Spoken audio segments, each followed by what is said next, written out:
célébrons ton nom, Seigneur. Merci de prendre ce micro avec moi, Papa. Aide-moi à travailler pendant ces instants. Que ma sagesse, mon intelligence puisse se taire. D'ailleurs, est-ce que j'en ai? Et que ton esprit puisse s'exprimer. Merci de m'utiliser avec toute humilité, de rendre ministère en ce lieu et de bénir ce nombreux peuple qui m'écoute en ce lieu. Au nom de Jésus. Amen. Je vais quand même nous garder debout. Merci pour les chantres. La sœur Sephora, tu vas garder le micro avec toi. Je préfère que tu te mettes là parce que tu vas m'aider à faire la lecture. Amen.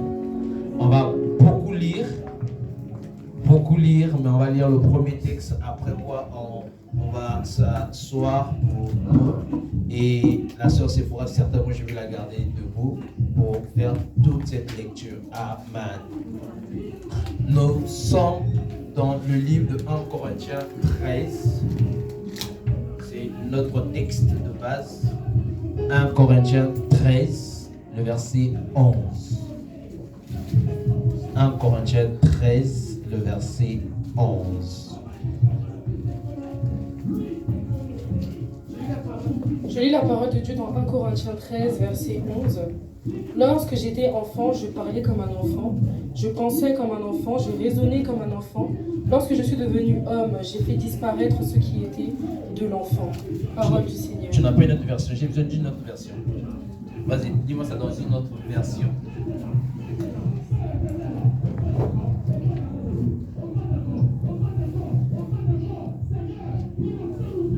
Permettez-nous, ça nous enrichit et c'est important que nous puissions lire. Vas-y. Lorsque j'étais enfant, je parlais, pensais et raisonnais comme un enfant. Mais une fois devenu adulte, j'ai abandonné tout ce qui est propre à l'enfant. J'ai aimé ici, on a parlé, lorsque je suis venu adulte.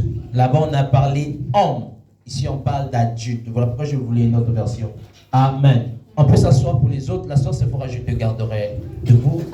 On va lire avec toi Éphésiens 4, le verset 13 et 14. Je lis la parole de Dieu dans Éphésiens 4, versets 13 à 14. De cette façon, nous parviendrons tous ensemble à l'unité de la foi, dans la connaissance du Fils de Dieu. Nous deviendrons des adultes dont le développement atteindra à la stature parfaite du Christ. Amen. Tu vas encore avec moi dans le livre de 1 Pierre 2, le verset 2. Je lis la parole de Dieu dans 1 Pierre 2, verset 2. Comme des enfants nouveau-nés, désirez le lait spirituel et pur, afin qu'en le buvant, vous grandissiez et parveniez au salut. Amen. Parole du Seigneur. Maintenant, on va conclure avec ce long texte de 2 Chroniques 26. C'est ça qui servira certainement de la conclusion à ce message, si je pourrais ce jour. 2 Chroniques 26, on lira du verset 1er au verset 5 et tu sauteras du verset 16 au verset 21. On va 1er au verset 5. 2 Chroniques 26, versets 1 à 5. Osias, fils d'Amasia, était âgé de 16 ans lorsque le peuple de Juda le désigna comme roi pour succéder à son père. C'est lui qui, après la mort de son père, reconquérit la ville d'Élat et la rebâtit. Osias, devenu roi à l'âge de 16 ans, régna 52 ans à Jérusalem. Sa mère, qui était de Jérusalem, s'appelait Yécolia. Osias fit ce qui plaît au Seigneur, tout comme son père, Amasia. Tant que vécut Zacharie, qui était capable de comprendre les visions envoyées par Dieu, Osias s'efforçait de connaître la volonté du Seigneur Dieu, et celui-ci lui accorda le succès. Parole du Seigneur, je vais au verset 16. Jusqu'à maintenant. Mais sa puissance le rendit orgueilleux, ce qui causa sa perte, et il cessa d'être fidèle au Seigneur, son Dieu. Un jour, il pénétra à l'intérieur même du temple pour faire brûler de l'encens aux autels du parfum. Le grand prêtre Azaria, accompagné de 80 prêtres du Seigneur, tous très courageux, y pénétra derrière lui. Ils se placèrent en face du roi Osias et lui dirent « Sa Majesté le roi n'a pas le droit de se présenter lui-même les offrandes de parfum au Seigneur. C'est le privilège des prêtres, les descendants d'Aaron, qui ont été consacrés à cet effet. Sors de ce sanctuaire car tu es en train de commettre un acte sacrilège qui ne sera pas un acte de gloire pour toi devant le Seigneur Dieu. » Osias, qui s'apprêtait à faire brûler l'encens, se mit en colère contre les prêtres. Aussitôt le lèpre apparut sur son front là, dans le temple près de l'autel du parfum et en présence des prêtres.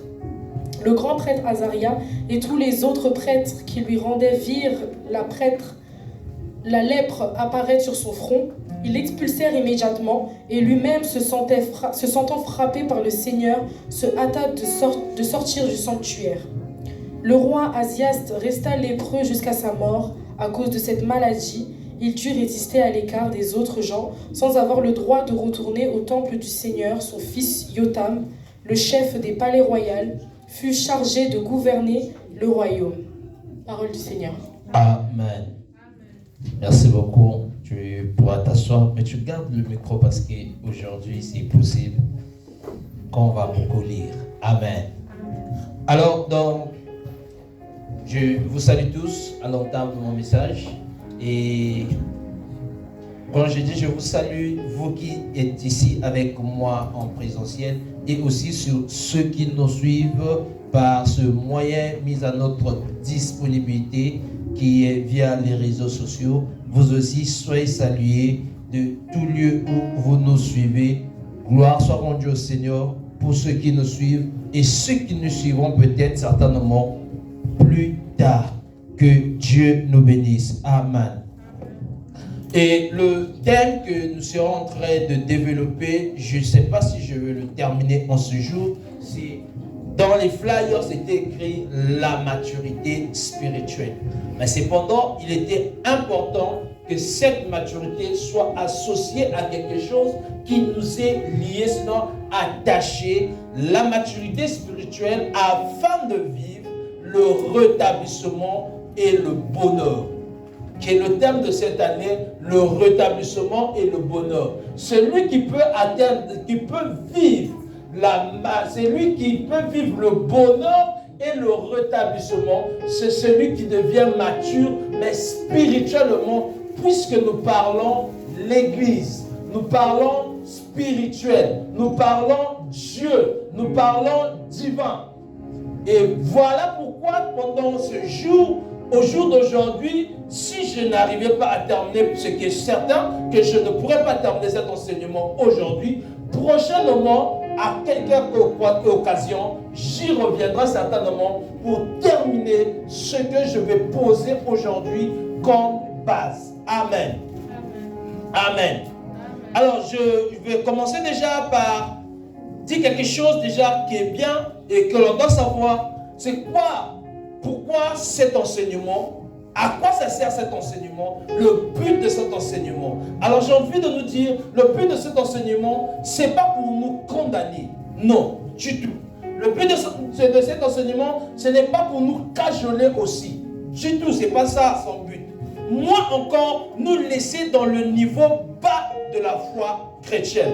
Non, c'est pas pour ça. Et je ne croirais pas aussi que ça soit pour nous pousser. Je suis sûr, au contraire, cela sera pour nous pousser à changer notre façon de voir, notre façon de faire, à agir fidèlement selon que ce qui est écrit dans Josué en 8. Et c'est pour atteindre la stature parfaite que nous venons de lire dans le livre de 1 Corinthiens, le livre d'Éphésiens plutôt, atteindre la stature parfaite comme le dit la Bible. Amen. Et comme toujours de coutume, dans l'enseignement, j'aime bien qu'on puisse définir ces mots-clés pour nous aider à avancer. Parce que sinon, on sera en train de faire du bruit. Mais l'objectif ici, c'est comme on l'a dit, c'est après cet enseignement que nous puissions changer. Après cet enseignement, que nous puissions tirer quelque chose de glorieux dans notre vie, sinon dans notre marche avec le Seigneur. Amen. Et je commencerai par définir ces concepts, sinon ces mots, les quelques mots clés, maturité spirituelle, rétablissement et bonheur. Voilà les 4 mots que je vais définir, et c'est ces 4 mots qui seront en train de nous créer le chemin pour avancer. Je commence avec le mot maturité. Selon le dictionnaire, maturité dit moment où une cellule, un organisme vivant a atteint son plein développement physiologique.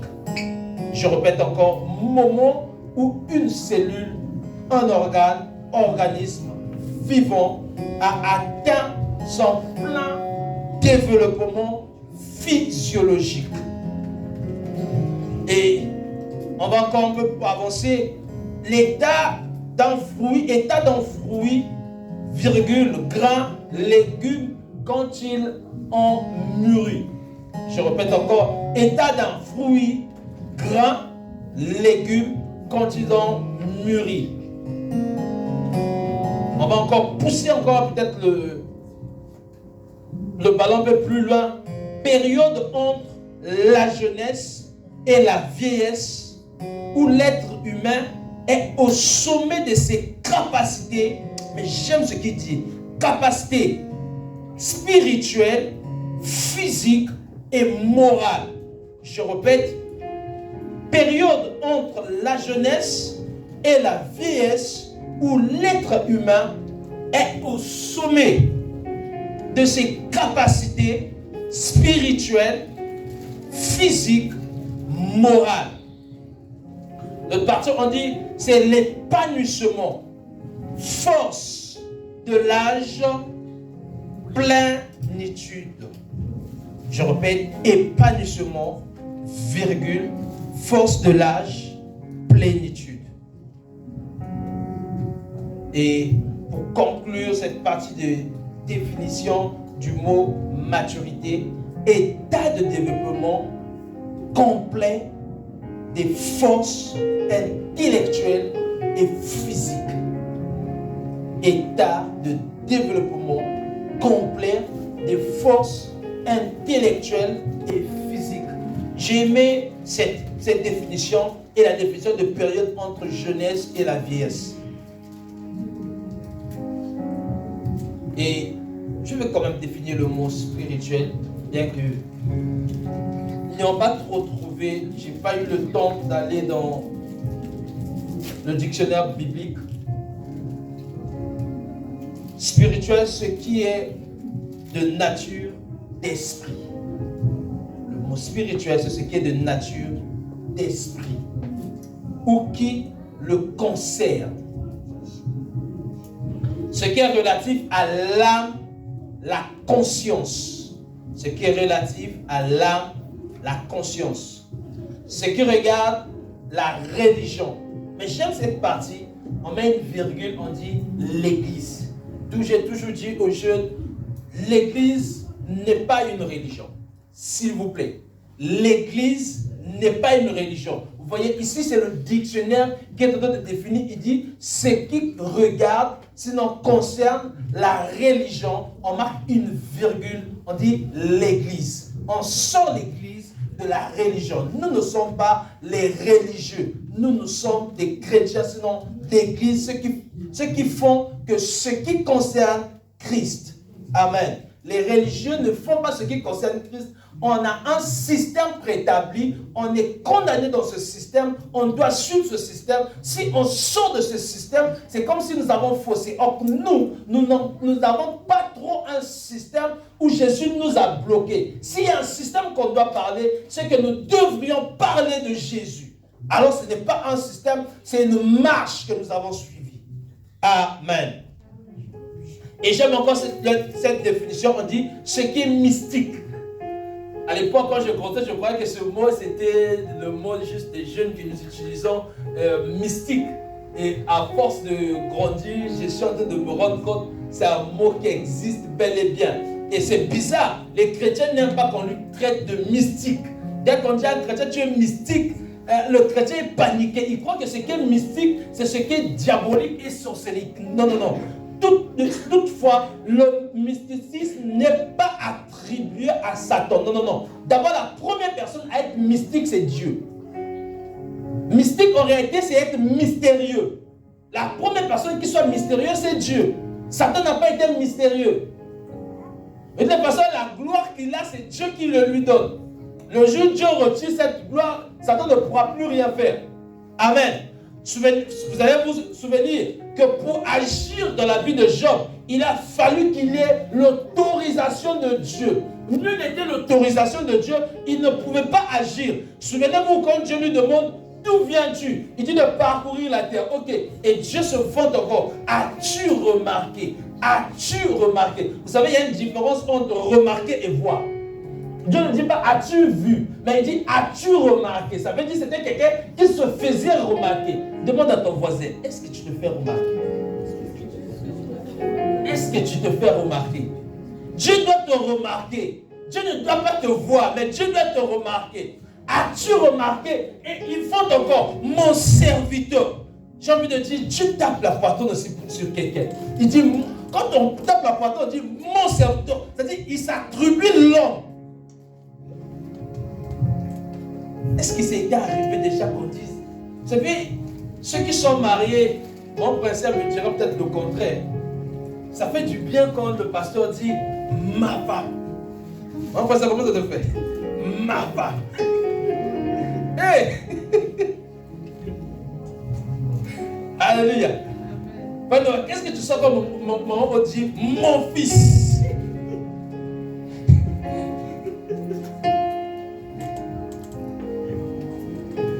Et c'est souvent quand on veut parler d'un Dieu, celui-là.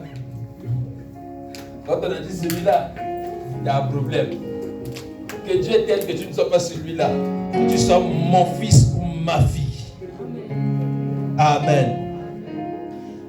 Ce qui qualifie une physionomie, on devine, on présume que la personne a de l'esprit. Et je vais m'arrêter sur le dernier mot qui est le rétablissement. Rétablissement, état d'une personne ou d'une chose remis à ce qui a été initialement. État d'une personne ou d'une chose remis à ce qui a été initialement. Action de redresser, s'élever au-dessus d'une barre ou poutre, ce qui a été détruit par un homme, virgule, événement ou action. Ce qui a été détruit par un homme, événement ou action. Et en conclusion, j'avais oublié, j'avais le mot bonheur. État heureux, causé ou occasionné par une complète satisfaction. J'aime cette définition. État heureux, causé ou occasionné par une complète satisfaction. J'ai envie de dire à quelqu'un, j'espère que nous n'avons pas oublié nos premiers deux textes, sinon les textes que nous avons lus dès le départ, que nous avons demandé qu'on puisse lire. Amen. C'est vrai que nous avons lu, c'est pour éviter de garder encore, de retenir longtemps dans ce texte. Alors, la chose devient grande. Alors, ce thème va nous aider avec 4 choses, 4 points que nous allons voir. C'est vrai qu'il y aura des sous-points, mais il y a 4 points à retenir sur la maturité. Ces 4 points, c'est que le premier point, tout chrétien a une histoire, a un passé, a son vécu. Je répète, tout chrétien a son histoire, a son passé, son vécu.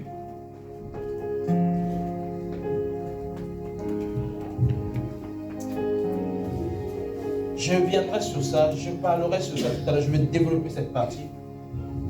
Et deuxièmement, celui qui fréquente une église, quand je deviens chrétien, je fréquente une église, gloire soit rendue à Dieu. Mais pour que tu sois chrétien réellement, tu dois d'abord naître de nouveau. Je répète encore, celui qui fréquente l'église, en réalité n'est pas chrétien. Tu fréquentes l'église.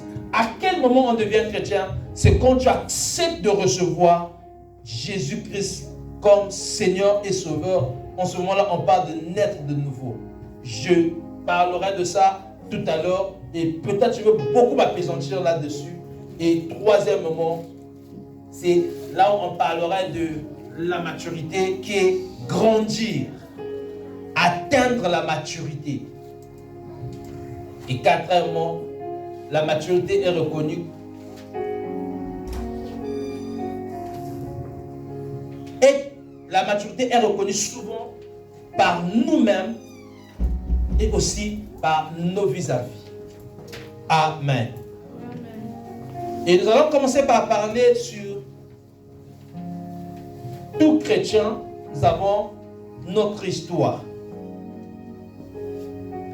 Notre histoire, sinon notre passé, peut être mauvais ou douloureux, bon, sans tache.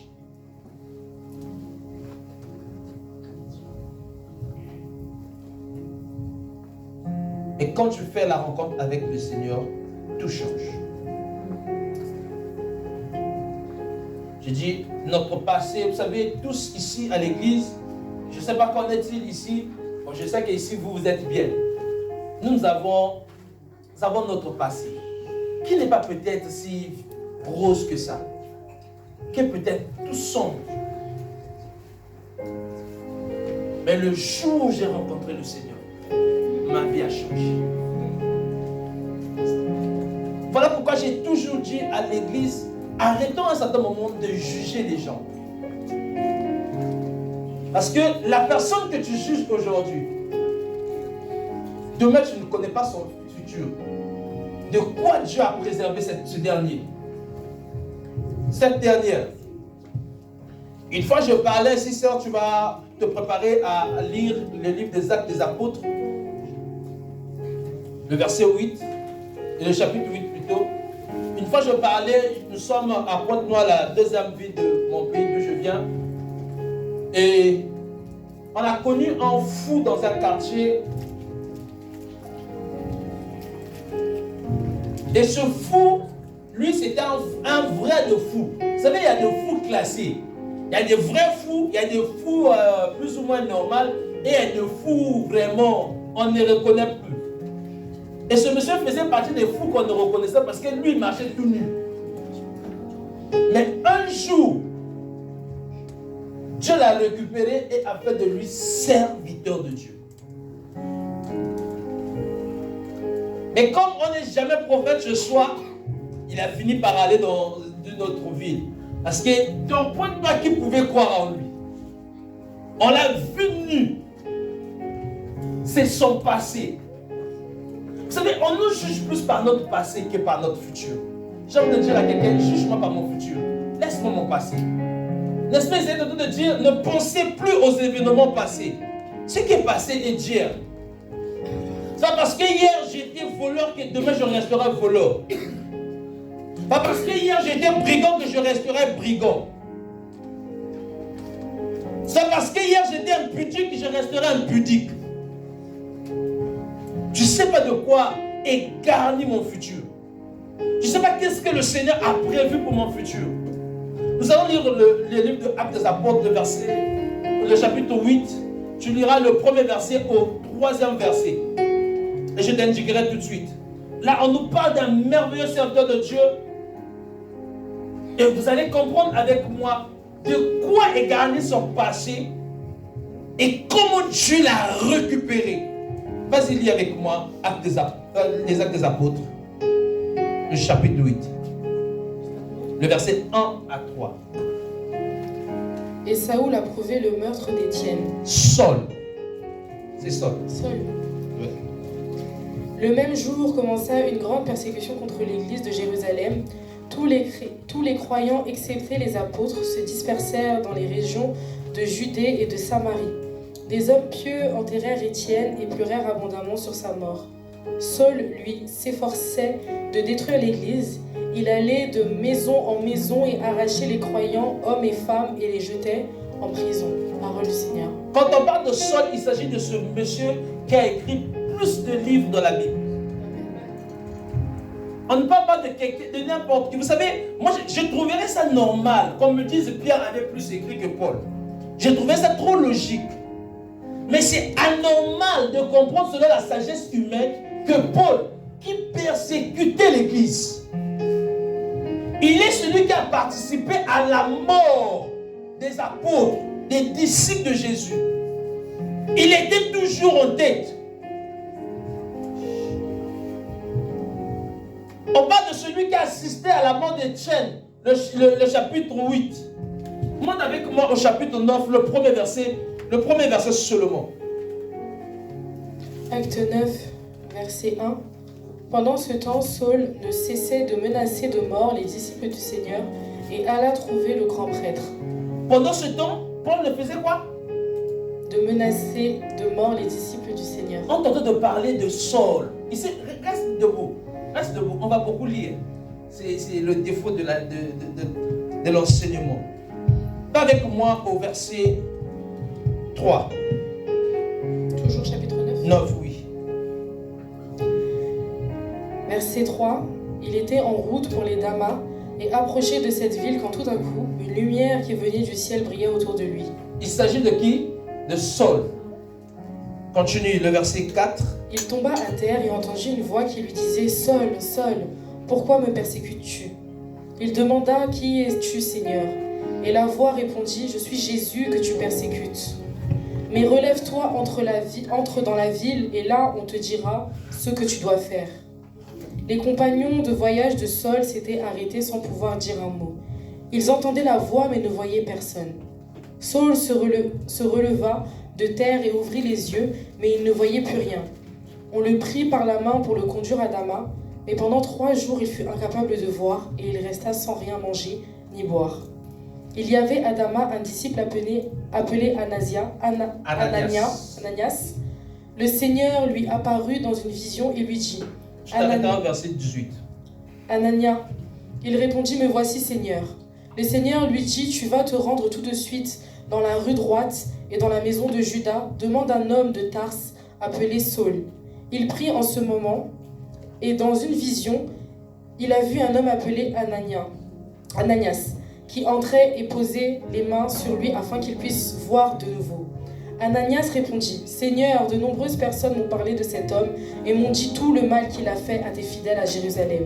Et il est venu ici avec le pouvoir qui lui ont accordé les chefs des prêtres d'arrêter tous ceux qui font appel à ton nom.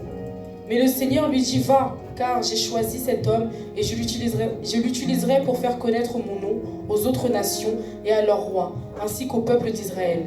Je lui montrerai moi-même tout ce qu'il devra souffrir pour moi. Alors Ananias partit, il entra dans la maison, posa les mains sur Saul et lui dit, Saul, mon frère, le Seigneur Jésus qui t'est apparu sur le chemin par lequel tu venais m'a envoyé pour que tu puisses voir de nouveau et que tu sois rempli du Saint-Esprit. Aussitôt, des sortes d'écailles tombèrent des yeux de Saul et il put voir de nouveau. Il se leva et fut baptisé, puis il mangea et les forces lui revinrent. Parole Amen. du Seigneur. On parle de quelqu'un qui a menacé l'église. Vous voyez, même quand Dieu va rencontrer Ananias pour lui dire, j'ai trouvé quelqu'un. Ananias tout dit, Dieu, non, honte nous soit dit. Pas lui.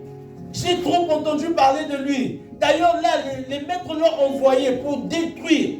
Paul, pour lui, ce qu'il faisait était normal. Pour Paul, ce qu'il faisait, c'était logique. Il appliquait le judaïsme. C'était normal de persécuter ceux qui pouvaient dire que Jésus-Christ était Dieu. C'était pas normal qu'on puisse croire ça. Et c'était logique ce qu'il faisait selon la loi judaïque. Mais cependant, il arrive pendant qu'il va en route pour aller détruire, pour aller persécuter. Le Seigneur l'a rencontré. Frère, il est possible que quelqu'un sorte de sa prostitution et que le Seigneur le rencontre. Il est possible que quelqu'un sort de son mal et que le Seigneur le rencontre. D'ailleurs, même dans la vie courante, ne vous est pas arrivé. Je ne sais pas qu'en est-il de vous. Ici, vous êtes très bien. Chez moi, on est arrivé. On était ensemble toute la nuit avec les amis. Vous allez le lendemain, on vous appelle X est décédé. Mais on était ensemble hier. Nous avons parlé. On s'est séparés à minuit. Qu'est-ce qui n'a pas marché? Entre minuit et 6 heures, la personne a rendu là. Entre minuit et 6 heures, Dieu peut transformer la vie. Pourquoi on peut croire quand c'est la mort, on peut croire. Mais quand il s'agit de la rencontre avec Jésus, les gens ne peuvent pas croire. Les chrétiens ont pour habitude de condamner les gens. J'ai eu 2 points que je crois avoir partagé ce témoignage de cette sœur qui faisait sa procession, mais en rencontre avec mon pasteur qui est devenu servant de Dieu, protocole, à l'église, mais vraiment fervent. Permettez-moi que je le dise. À un certain moment, par ma petite expérience, je ne sais pas combien d'années ça me fait dans le Seigneur, parce que je suis à l'église, tout à l'heure je vais en parler. Je suis venu à l'église depuis 94, 15, 16 par là. J'étais encore en classe de C1 si je me rappelle. Et je suis venu à l'église, je fais partie de la première génération de l'Écodim. C'est vrai, après la mort de mon père, j'ai eu des coups. J'ai fait naufrage dans la foi. Cependant, je suis revenu. D'où je suis d'accord avec le sage qui dit: apprends à l'enfant la voix du Seigneur, pour que quand il grandira, qu'il ne s'en détourne pas.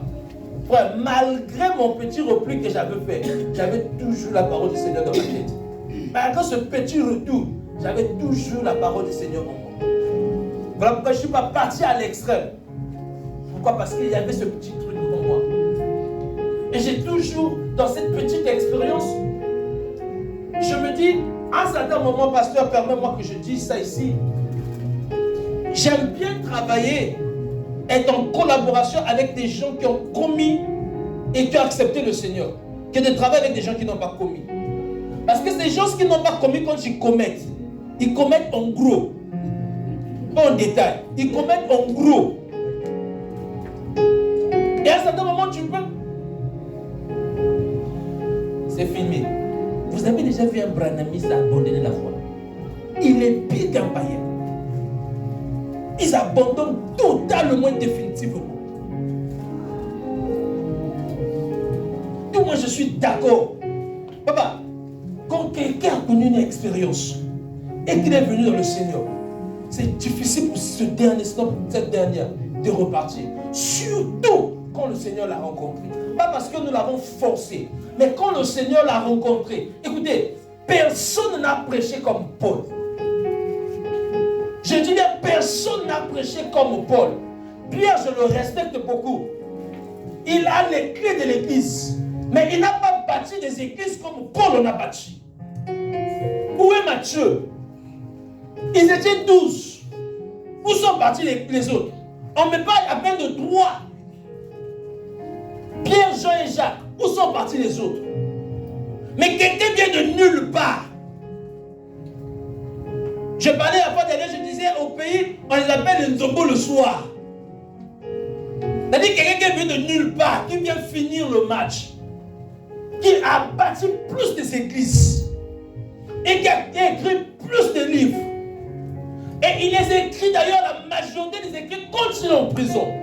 La majorité de ces livres, Paul les écrit quand il est en prison. Frère, arrêtons de juger les hommes, les gens en fonction de ce que nous voyons aujourd'hui. Son domaine n'est pas garanti d'aujourd'hui. C'est juste un parcours. C'est juste une direction. C'est juste un vent. Moi, je considère ça comme un vent. Ce qu'il y a à faire. J'ai aimé cette soeur qui était là le dimanche. Je ne sais pas pourquoi elle n'est pas venue. Elle dit, elles ont eu à discuter avec la soeur Sephora. Elle a pris le numéro de la soeur Sephora. La soeur Sephora est partie. Après combien de temps? Je suis sûr même que la soeur Sephora l'avait oublié. Mais quelqu'un apparaît comme ça là, dans un film. Et il nous dit, c'est après. J'ai pensé à elle. Et je suis allé chercher son numéro jusqu'à ce que je puisse finalement venir. 2 ans après. 2 ans. La sémence, quand elle rentre, ça finit par germer. Amen. J'aime ce que Jésus-Christ nous dit. C'est pas vous. C'est moi qui vous ai choisi. C'est pas nous, frères. C'est pas parce que je sais enseigner, prêcher que vous croyez que je serai un bon évangéliste. Vous. Je peux taper à côté, mais c'est Jésus qui convainc. Amen. Et d'ailleurs, c'est mieux que la personne vienne à l'église parce que Dieu l'a affranchi. Parce que le Seigneur a affranchi son cœur. Avec ces gens-là, on a un peu de problèmes. Je répète encore, avec les gens que Jésus-Christ a rencontrés, on a moins de problèmes que les gens que nous avons invités par force. La maturité voudrait que tu ne juges pas l'autre selon ce que tu vois d'aujourd'hui. Quand tu vois l'autre dans une mauvaise position, une direction, j'ai envie de te dire, qu'est-ce qu'on ferait? Dépose la sémence. Parle de Jésus. Parle-lui de Jésus. Le reste, lui et Jésus. Fais ta part. Ne sois pas de ceux qui, après avoir vu quelque chose, tu te mets à juger. Ça te détruira. Ça pourra te faire rater le ciel. Sinon la Bible s'appliquera à toi. Qui t'a nommé juge? Qui t'a établi juge? Moïse est en train de faire quelque chose de bien. Défendre ce frère. L'un vient, il dit, qui t'a établi juge? Qu'on ne te dise pas qui t'a établi juge. Et quand je parle de ce côté du vécu du chrétien, du vécu de tout un chacun de nous, ça me fait descendre tout de suite de venir à la nouvelle naissance. La nouvelle naissance. Ce qui est bien, tu viens à l'église, tu fréquentes l'église, c'est bien. Mais être né de nouveau est mieux. Fréquenter l'église, c'est bien. Mais je répète, être né de nouveau est mieux. J'ai envie de dire à quelqu'un, n'est pas né de nouveau celui qui vient à l'église. Être né de nouveau, c'est celui qui passe par quelques sacrements qu'on établit à l'église. En commençant par venir accepter le Seigneur comme Seigneur et Sauveur. Ensuite, aller par les eaux de baptême et tout autre sacrement qui s'en suivra. Sinon, tu seras participant au culte et non chrétien. Mais j'ai envie de dire à quelqu'un, nous avons beaucoup de participants de culte et peu de chrétiens à l'église. J'insiste là-dessus. On a beaucoup de participants de culte, mais peu de chrétiens. J'aime ce que la Bible dit, vous les connaîtrez par leurs fruits. Il y a des arbres qui donnent des fruits, mais tout fruit ne se mange pas. Sinon, allez-y demander à Adam pourquoi il s'est retrouvé là où il s'est retrouvé. Là, vous portez des fruits, mais ce n'est pas tout fruit qu'on mange.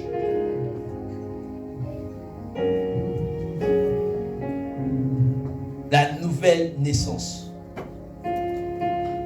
Rester à l'église longtemps ne fait pas de toi être né de nouveau. J'insiste et je répète, rester à l'église 10 ans, 20 ans, 30 ans, 5 ans, 6 mois ne fait pas de toi être né de nouveau. Amen. Vous savez, quand on a des nouveaux-nés à l'église est différente, et quand on a des participants de du culte, l'église aussi est différente. Je vous donne les caractéristiques des participants de l'église. Ce sont des gens qui sont toujours affectés à tout. Non, j'ai été éprouvé, on n'est pas venu m'assister, tralali, nanani, nanana, nanani, nanana. Ok, peut-être tu as raison. C'est des gens, non, la sœur Sephora m'avait regardé, quand elle m'a regardé, elle a fait ça, elle a fait ça. Non, non, non, je peux partir à l'église. C'est des participants des cultes.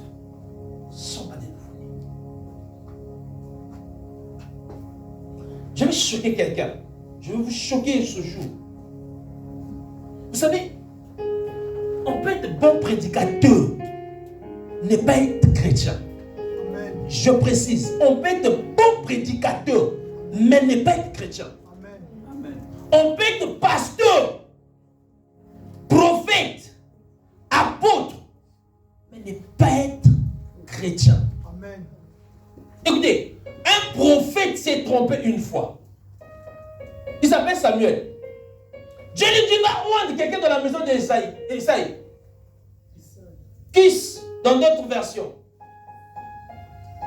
Et quand il arrive, il voit Eliab, il dit, ok, c'est lui. Il prend le vieux Dieu lui-même et Dieu dit, hey, attends, c'est pas lui.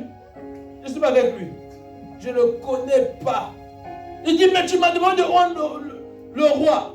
Il lui a vu à la capacité corporelle. Quand je regardais le garçon, le gars était costaud. Il dit, ok, lui il va rivaliser avec Saül. C'est bon, c'est lui. Il va oindre, c'est pas lui. Son deuxième arrive et dit, voilà, tellement qu'il est beau, c'est lui. Quand je me dis, non. Vous regardez ce qui frappe les yeux. Moi, ce n'est pas ce qui frappe les yeux. Moi, c'est ce qui est dans le cœur. C'est là où je regarde. Moi, ce n'est pas les yeux. Nous avons l'habitude, vous savez, ça j'aime dire ça, mais j'aime dire ça dans un milieu restreint. Je ne suis pas contre. D'ailleurs, moi-même aussi, j'ai fait un bon choix. Vous savez, même les hommes, nous, on est trop frappés par la beauté quand on veut être attiré par une soeur. Mais vous savez combien ont eu des mal d'estomac à cause de la beauté? Combien il y a eu des tensions à cause de la beauté? AVC à cause de la beauté. Je vais aller plus loin. Combien sont restés célibataires à cause de la beauté? Ce qui s'était dit, moi, l'homme, il faudrait qu'il soit. La femme, il faudrait qu'elle soit. Et dans ce soi-là, elle est restée comme ça. Il est resté comme ça. Moi, j'ai ma tante, elle, son rêve, c'était un blanc. Ils ont le même âge avec ma maman. Elle se trouve sans enfant aujourd'hui. Il n'y a pas blanc. Donc, imaginez-vous, si c'était pour être donné à un frère qui l'abordait. Aujourd'hui, elle serait peut-être, on ne sait pas qu'est-ce qu'il sera aujourd'hui. À force de vouloir blanc. Elle est restée comme ça. La fois dernière, quand je parlais d'une maman en RDC qui, elle, dans cette assemblée, elle était très très belle. On l'avait même surnommée Miss. Et le comble, chaque frère qui venait avait toujours un problème. Il a un problème d'addiction. Il a un problème de coiffure. Il a un problème d'habillement. Vous savez, d'habillement, moi je me retrouve. Oh non, il est trop arc-en-ciel. Vous savez, quand moi, je suis du même coin que le pasteur, chez nous, les gens aiment bien s'habiller. Mais je fais partie de ceux qui n'aiment pas ça. Et la personne qui m'a un peu changé, c'est... Oh Dieu, c'est le bon choix. Elle dit, moi, ce que j'avais là, c'était juste pour couvrir la nudité. C'est tout. Le reste, je ne suis pas là-bas. Moi, c'est ma fouta. Elle, c'était la couleur. Tu ne peux pas mélanger le rouge, le vert, le violet. C'est quoi ça? Donc, moi, c'était tout à Kwenda. On est parti. Le social, c'est de rendre culte. Mais cette soeur, elle, c'était pas comme ça. Tu ne sais pas classer, frère. Elle te regarde de tes orteils jusqu'à tes cheveux et dit non. Plusieurs années plus tard, elle va se retrouver dans le bureau d'un homme de Dieu. Et quand cet homme de Dieu va voir, je reconnais son visage. C'est pas Miss X. Dis-moi, tu as maintenant combien d'enfants? Lui, il dépasse déjà. Et la dame dit, ah, pasteur, on a commencé d'abord par le mariage. Il dit quoi? Tu n'es pas encore marié? Il dit, pasteur, pas encore marié, pas d'enfant. Mais qu'est-ce qui t'emmène dans mon bureau? Il dit, pasteur, je suis venu te voir. Maintenant, j'ai besoin d'hommes. Peu importe. Addiction, mauvaise haleine, arc-en-ciel, homme seulement que je veux. Ce qu'elle devait faire depuis longtemps, Elle veut faire ça à la fin de sa carrière. C'est... Je suis en train de parler de la nouvelle naissance. Je ne suis pas perdu. Je suis dans la nouvelle naissance.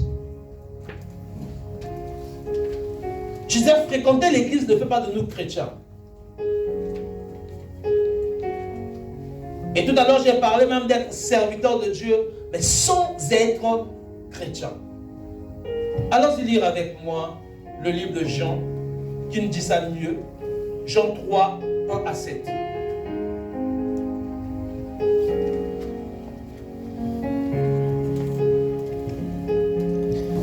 Je lis la parole de Dieu dans Jean 3, du verset 1 au verset 7.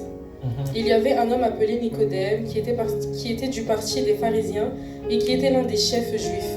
Il vint une nuit trouver Jésus et lui dit: Maître, nous savons que Dieu t'a envoyé pour nous apporter un enseignement, car personne ne peut faire des signes miraculeux comme tu le fais, comme tu en fais si Dieu n'est pas avec lui. Jésus lui répondit: Oui, je te le déclare, c'est la vérité, personne ne peut voir le royaume de Dieu s'il ne naît pas de nouveau. Nicodème lui demanda: Comment un homme déjà âgé peut-il naître de nouveau? Il ne peut pourtant pas retourner dans le ventre de sa mère et naître une seconde fois. Jésus répondit: Oui, je te le déclare, c'est la vérité, personne ne peut entrer dans le royaume de Dieu s'il ne naît pas d'eau et de l'esprit. Ce qui naît de parents humains est humain, ce qui est né de l'esprit de Dieu est esprit. Ne sois pas étonné parce que je t'ai dit, il vous faut tous naître de nouveau. Le vent souffle où il veut, tu entends le bruit qu'il fait, mais tu ne sais pas d'où il vient ni Non, c'est où bon, il va. c'est au verset 7.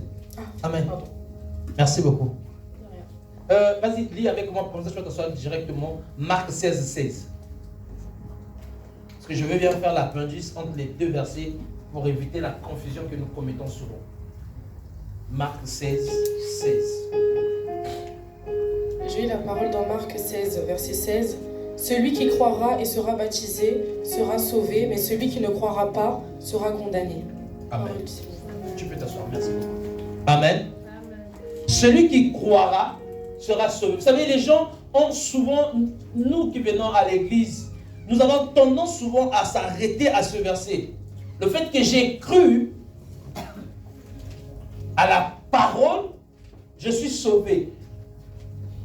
Nicodème avait cru à la parole. Il était docteur. Je dis bien, il était docteur. Voilà pourquoi j'ai parlé tout à l'heure, on peut être pasteur, mais être païen. On peut être serviteur de Dieu, mais être païen. Permettez-moi de vous le dire. Voilà pourquoi même Jésus lui-même dit, plusieurs ce jour-là viendront et diront, Seigneur, Seigneur, nous t'avons servi. Nous avons chassé les démons. Et lui, il va regarder et dira, je ne vous ai jamais connu. Il dit, nous, on va s'écrier, il dit, Seigneur, Seigneur, je ne vous ai jamais connu. J'ai envie de dire à quelqu'un, es-tu né de nouveau? Es-tu né de nouveau? Nicodème arrive.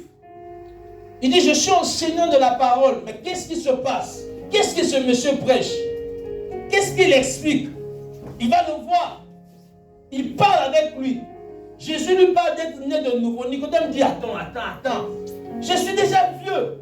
C'est-à-dire, tu me demandes de repartir dans le sein de ma mère. De naître. De rester dans son sein et de renaître. Jésus, qu'est-ce que tu nous expliques? C'est trop bizarre. Mais j'aime ce que Jésus dit. Ce qui est né de la chair est charnel, mais ce qui est né d'esprit est esprit. Cher frère, tu dois être né de nouveau pour que tu sois esprit. Souvenez-vous des définitions que je venais de donner. Tu dois être né de l'esprit afin que tu sois esprit. Ceux qui sont nés de nouveau sont esprits, mais ceux qui ne sont pas nés de nouveau sont charnels et demeureront charnels. Il est possible que tu sois né de nouveau, mais que tu aies fait naufrage. En ce moment-là, tu demeures charnel. Il faut que tu viennes, tu refasses encore.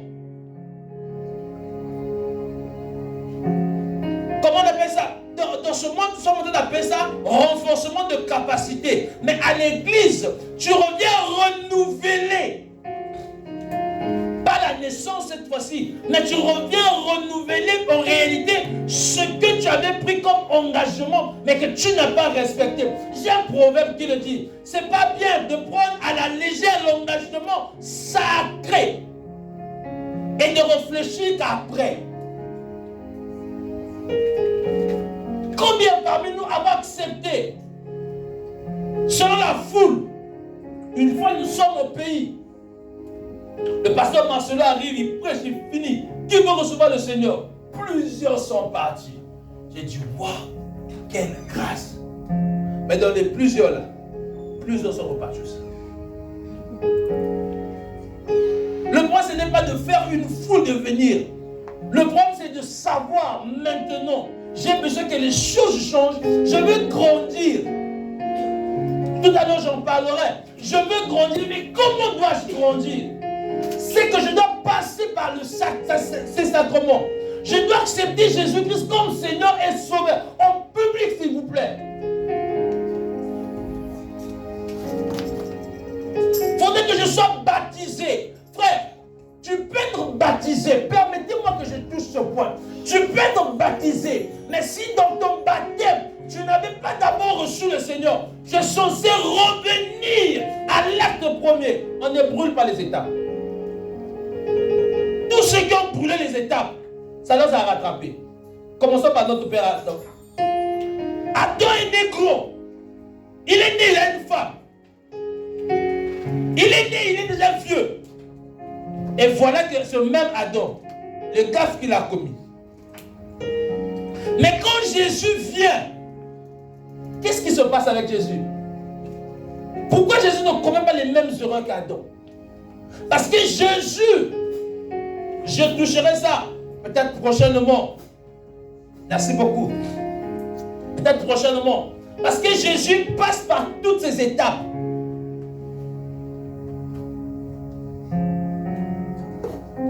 Je crois que c'est Jean qui en parle.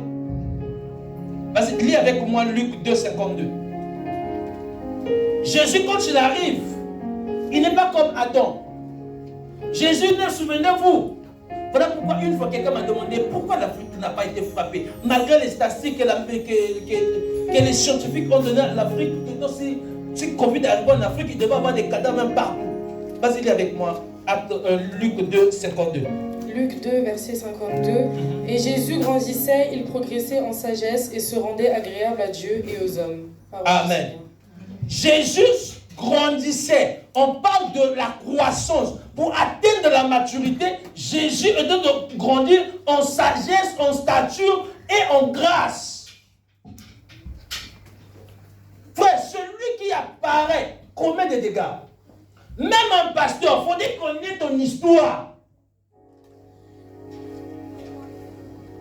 Un fils sans père, c'est un perdu.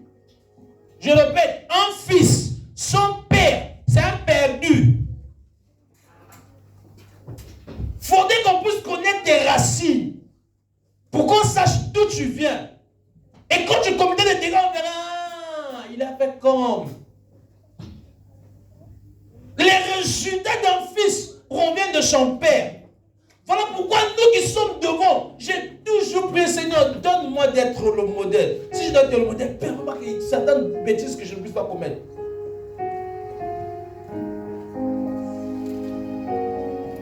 Être né de nouveau.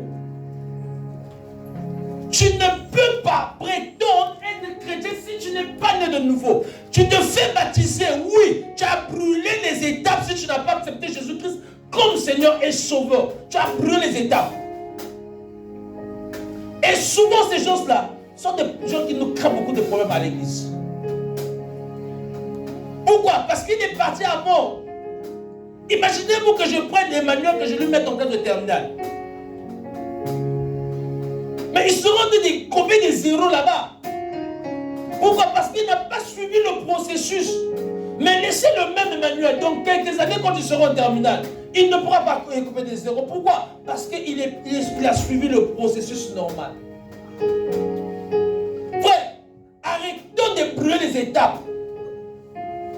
Celui qui veut atteindre la maturité ne brûle pas les étapes. C'est vrai que je ne toucherai pas ce soir le point de la maturité. Mais celui qui veut atteindre la maturité, souvenez-vous que je viens de dire maintenant, aujourd'hui, tout à l'heure, prochainement j'en toucherai, doit vraiment suivre le processus normal. Avant de remettre remettre le micro, peut-être c'est tout à l'heure. Je ferai cet appel. Je ferai 2 appels. Mais cependant, il faudrait qu'on connaisse pourquoi on le fait. On le lira peut-être certainement prochainement. Tout à l'heure, on a lu dans le livre de 1 Pierre. Et dans le dire, soyez comme des enfants nouveau-nés, désirant le lait maternel. Quand tu es né de nouveau, on ne s'arrête pas. Frère, il n'y a pas de nez dans la foi. On n'a pas de nez, ils ont gardé la même taille. Dans la foi, on doit croître. Les nez causent des problèmes à l'église. Les nez, ce sont des gens qui ont toujours des problèmes, qui ont toujours leur nez en bouche dans les problèmes de tout le monde. Les nez, ce sont des gens qui ont toujours des groupes dans l'église. La fois dernière, je vous parlais, j'ai prêché sur ce qui détruit l'église. Et j'ai parlé, il y a le groupe. On sait que si on veut retrouver le frère riche, il faut voir avec la soeur X. Il faut voir avec le frère Y. Ça détruit l'église. Parce que vous serez en train de rester ensemble. Sans plutôt, au milieu de vous, surtout, qu'il y ait quelqu'un qui a un discours négatif. Écoutez-moi, la Bible dit ceci. La foi vient de ce que l'on... Beaucoup parmi nous ici, nous avons créé les mathématiques, c'est pas parce que les mathématiques sont difficiles. Parce qu'on nous avait dit que mathématiques est difficile. Beaucoup parmi nous, on a fui le cours d'anglais parce que la majorité, surtout nous autres là. Mais ça, j'ai rattrapé. On a juste dit, attends, quand tu comptes aller en Angleterre, laisse l'anglais. J'ai fui l'anglais. Mais le jour où je me suis retrouvé que j'étais analphabète, c'est le jour où je me suis retrouvé en face d'un pasteur qui parlait en anglais, qui a prié pour moi en anglais. Tout ce que j'ai compris, que Dieu te bénisse. Tout ce qu'il avait dit, il n'a rien. C'est-à-dire, quand on grandissait, un alphabet, c'est celui qui devait partir à l'école. Mais maintenant, je me rends compte, celui qui ne parle pas, c'est d'autres langues. J'ai travaillé avec le pasteur, je suis à l'aéroport, j'ai tout fait. Il dit non, c'était trop merveilleux. Tout ça, il le dit en anglais. J'ai suivi toutes les choses, il me dit, maintenant je vais prier pour toi. Il dit ok. Je me mets à genoux. Nous sommes en plein aéroport. God bless you. C'est tout ce que j'ai retenu. Le reste là, il n'y a rien.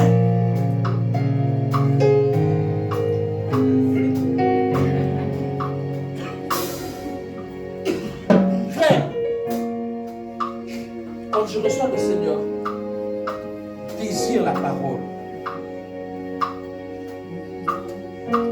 Je ne crois pas ce merveilleux frère que vous êtes au voir. Si maman Aude ne lui avait pas donné le lait maternel, on devait encore le voir. C'est vrai qu'ici vous avez maintenant l'habitude de donner biberon. Bon, à tort, à raison, moi je ne sais pas. Ça, c'est un âge tout à chacun de nous. Mais c'est le lait maternel qui l'a rendu fort. Même d'ailleurs, ce biberon est réfléchi de ce qu'on a vu du lait maternel. Enfin, on n'allait pas le donner le couscous à 2 mois. Couscous à, je sais pas, à 1 mois. Frère Noé ne sera pas avec nous aujourd'hui. C'est parce que maman Aude, elle a suivi le processus.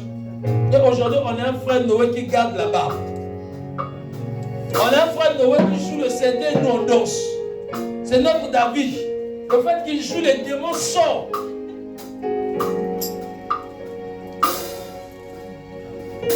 Je voudrais qu'on se lève, mais pendant qu'on se lève, je vais faire ces 2 appels. Peut-être parmi nous, c'est parce que tu vis avec le pasteur que tu es né de nouveau, non. On va fermer nos yeux. Si parmi nous, il y a quelqu'un qui se dit, oui c'est vrai, j'avais accepté le Seigneur, mais j'ai fait un naufrage dans ma foi, je vais venir t'inviter quand même devant, d'avancer devant. Et celui qui se dit, oui c'est vrai, je viens à l'église, mais je reconnais, je n'ai pas encore donné ma vie à Christ. Je t'inviterai de venir devant. On va prier avec toi.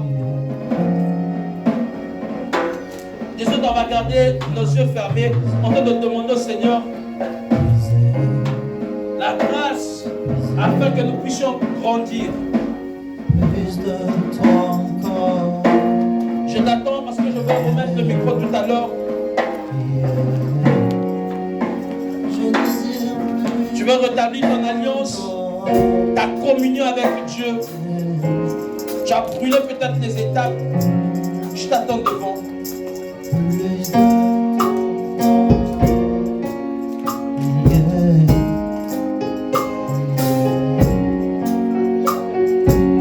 Cependant, s'il n'y a personne, là où je tiens, tu vas tenir ton cœur.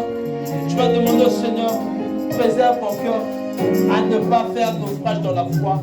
Au nom de Jésus-Christ, tu peux prier.